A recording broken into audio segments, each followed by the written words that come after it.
मो उत्कल गोपाल समाज ओडिशा राज्य सभापति सेवक प्रताप चंद्र परिड़ा। आज बैठकर मुख्य उद्देश्य रहिला आम गोपाल जातिर समूह उन्नति आम गोपाल जातिर ऐतिह्य परंपरा संस्कृति अनुष्ठान पवित्रता को उज्जीवित करवा लोकलोचन को आनिमा एवं प्रचार प्रसार करवा। 30 जाक जिल्लार गोपाल भाई भौणी मैंने किमिति एकता व्रतर व्रती हो पारे गोटे मार अमृतमय संतान हिसाब से गति करेंगे से हूँ उत्कल गोपाल समाजर लक्ष्य। अवहेलित निष्पेषित निर्यातित अवस्था गोपाल भाई भौणी मानक साहाय्य सहयोग कर गोपाल समाज मुख्य स्रोत में संजोग करवा आ गौमाता को संपूर्ण भाव में सुरक्षा दवा सहित अग्राधिकार दवा एवं आमर गोपाल जातिर न्याय्य अधिकार न्याय्य दाबी को हासिल करने प्रशासनिक तरफर सरकार कल तरफर आमर न्याय्य अधिकार को आम निश्चिंत भाव में जाहिर करूँ एवं ताको निश्चिंत भाव में अधिग्रहण करूँ। ये हूँ आम समस्त लक्ष्य। आज जहाँ हो आमर कोलाड ग्राम पंचायत जो गोपाली बैठक होता ए 4टी पंचायतर गोपाल भाई भौणी भाई माने उपस्थित अछंती एवं मुख्य अतिथि हिसाब से आमर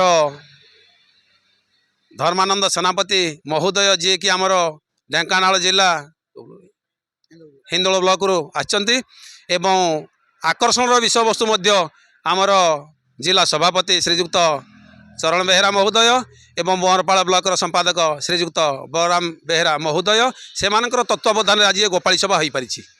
आग को निश्चिंत भाव में आम लक्ष्य रखीचु गोपाल जाति को तार स्वाभिमान फेरई आणिमु एवं 30 जाक जिलार गोपाल भाई भौणी मानक निश्चिंत भाव में साहाय्य सहयोग करी गोटे परिचय सृष्टि करेबू। ये हूँ उत्कल गोपाल समाज लक्ष्य। शिक्षा क्षेत्र में अर्थनैतिक क्षेत्र में एवं आमर संस्कृति क्षेत्र में निश्चिंत भाव में सुधार आने चेष्टा जारी रोची।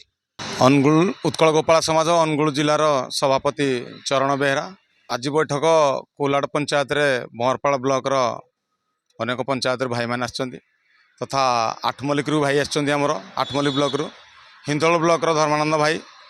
तो आज आम ये गोटे गोपाल मेली करूँ 2025 मसीहार कौन आम सब कार्य करूँ एवं आगामी 2026 मसीहा कौन नूतन कार्य हम तार क्राइटेरिया तैयारी है एवं आगामी 2026 वर्ष आमर गोटे मुख्य मुद्दा रे दंड नाचरे जो अश्लील इंगित गोपाल जाति की करा जो अश्लील भाषा प्रयोग करा से प्रयोग दंड संगठन मान निवृत्त रे ना आगामी दिन में सारा ओडिशा रे एक जन गोपाल जन आंदोलन हम आम बाध्य आईन आश्रय नाक बाध्य हेबू एवं यही इलेक्ट्रोनिक्स मीडिया गणमाध्यम माध्यम मु आज समस्त दंड संगठन मान को वार्ता देउछि जे आगामी 2026 आपण मैंने गोपाल जाति को जो अश्लील इंगितर जो भाषा प्रयोग जो काव्य रचना जो गीत रचना कर निवृत्त रुहतु ना आगामी दिन में यह भयावह सृष्टि हो सारा ओडिशा रे। आज बैठक में आम आगामी वर्ष रे अनेक गुड़िए सेवामूलक कार्यक्रम करूँ गोपाल भाई भौणी मानकर उन्नतिमूलक कार्य करूँ। आगामी दिन में केमी आउ टे भल हम भाई मैंने समस्त एकाठी संगठित हेबू। आगामी आम मुख्यमंत्री पाखे 10टी दाबी रखी मुख्यमंत्री आमर 5टी दाबी पूरण करते 2025 मसीह 2026 मसीह आउ 5टी दाबी आम निश्चित भाव में मुख्यमंत्री पाखक नवेदन पत्र नहीं जीवु दाबी नहीं जीवु। यह आमर आगामी प्रयास एवं आगामी प्रोग्राम। अवहेलित निष्पेषित अवस्था जो भाई मान अच्छा आमर जो दाबी अच्छी आमर धरतु गोटे भाईटा आमर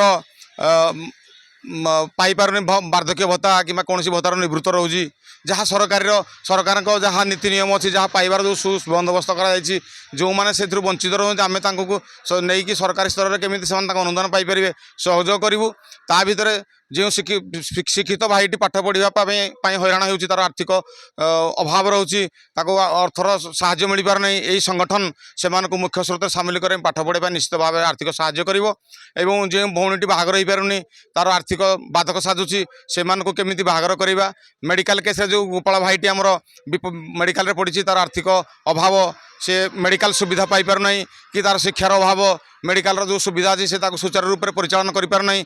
ये गोपाल जाति संगठन ये जो उत्कल गोपाल समाज से सुव्यवस्था करवा ठीक भाव में चिराचरित ढंग से केमी स्रोत में सामिल करवा से सुविधा सुजोग सामिल करवा यह आमर लक्ष्य। जो कौन भी भाई जदि आम गोपाल संगठन पाखे आज तार आमको साहाय्य मागे निश्चित भाव पाखे छिड़ा। नमस्कार ଜୟ ରାଧା ମାଧବ। ମୋ ନାଁ ଧର୍ମାନନ୍ଦ ସେନାପତି, ହିନ୍ଦୋଳ ବ୍ଲକ, ଢେଙ୍କାନାଳ ଜିଲ୍ଲା। ଯାହା ଗୋଟେ ବଡ଼ ଆଡ଼ମ୍ବର କଥା, ଖୁସିର କଥା ଯେ ଗୋପାଳ ସମାଜ ଯେଉଁ ମଝିରେ ଟିକେ ଡ୍ରପ୍ ଆଉଟ୍ ହୋଇଯାଇଥିଲା, ଆଜି ଆମର ଅନୁଗୁଳ ଜିଲ୍ଲାର ସଭାପତି ଏବଂ ପରିଡ଼ା ବାବୁ, ବଳରାମ ଭାଇ ଏବଂ ଆମର ଆଖପାଖ ଯେଉଁ ଆସିଥିବା ଗୋପାଳ ଭାଇମାନେ ସମସ୍ତ ଧନ୍ୟବାଦ ଦେବି। ଯାହା ହେଉ ସେ ଆଜି ତାଙ୍କର ପ୍ରୟାସରେ ଆଜି ଏକ ବୈଠକ ଏଠି ଅନୁଷ୍ଠିତ ହୋଇଛି। ସମାଜରେ ଆମର ଗୋଟେ ବାର୍ତ୍ତା ଦେବାର ଅଛି ଯେ ଗୋପାଳ ସମାଜ ଏକ, ଆମେ ଆଗାମୀ ଦିନରେ ଯେଉଁ କଥା ଭାଇ ଆମର ଜିଲ୍ଲା ସଭାପତି କହୁଥିଲେ ଯେ ଦଣ୍ଡ ନାଚ କଥା ହେଉ କିମ୍ବା କୌଣସି ଲୋକ ଗୋଟେ ପଡ଼ିଛି ଆମର ଅସୁବିଧାରେ ତାଙ୍କୁ ଆମେ ସାହାଯ୍ୟ କରିବା। ସେ ଆମ ଗୋପାଳ ସମାଜର ହେଇଥିବା ସେମିତି କିଛି ଜରୁରୀ ନୁହେଁ, ଯେକୌଣସି ଜାତିର ମଧ୍ୟ ବର୍ଗର ହେଉ, ଯଦି ଆମ ସମାଜର କୌଣସି ବ୍ୟକ୍ତିଙ୍କୁ ସେ ତା ଦୁଃଖ କଥା କୁହେ, ଆମେ ନିଶ୍ଚିନ୍ତ ଭାବେ ସମସ୍ତେ ଗୋପାଳ ସମାଜ ତରଫରୁ ଆମେ ତାଙ୍କ ପାଇଁ ଛିଡ଼ା ହେବୁ। ମୁଁ ବଳରାମ ବେହେରା, ଉତ୍କଳ ଗୋପାଳ ସମାଜ ବଁରପାଳ ବ୍ଲକ ସମ୍ପାଦକ। ଉତ୍କଳ ଗୋପାଳ ସମାଜ 2020ରୁ ଆରମ୍ଭ ହୋଇଗଲାଣି, 2022 ରେଜିଷ୍ଟର୍ଡ଼। ଆମେ ଚିନ୍ତା କଲୁ ଯେ ଆମର ଗୋପାଳ ଜାତି ବହୁତ ତଳିତଳିଆନ୍ତ ହେଉଛନ୍ତି, ତଳରୁ ଉପର ପର୍ଯ୍ୟନ୍ତ ସମସ୍ତେ ଅସୁବିଧା ଅନାଟନ ବିକାରଗ୍ରସ୍ତ ଭଳିଆ ରହିଯାଇଛନ୍ତି। ତାଙ୍କୁ କେମିତି ମୁଖ୍ୟ ସ୍ରୋତକୁ ଫେରାଇ ଆଣିବା ଆମର ମୂଳ ଲକ୍ଷ୍ୟ।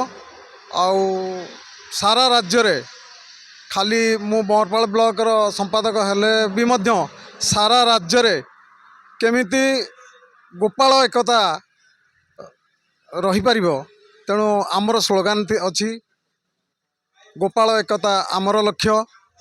ଏଇ ଗୋପାଳ ଏକତା କରି ଆମେ ସମାଜର ଉନ୍ନତି କରିବୁ। ଜାତୀୟ ସମୂହ ଉନ୍ନତି ଗୋପାଳ ସମାଜର କେମିତି ହେଇପାରିବ, ତେଣୁ ଆମେ ଦିନରାତି ସଚେଷ୍ଟିତ।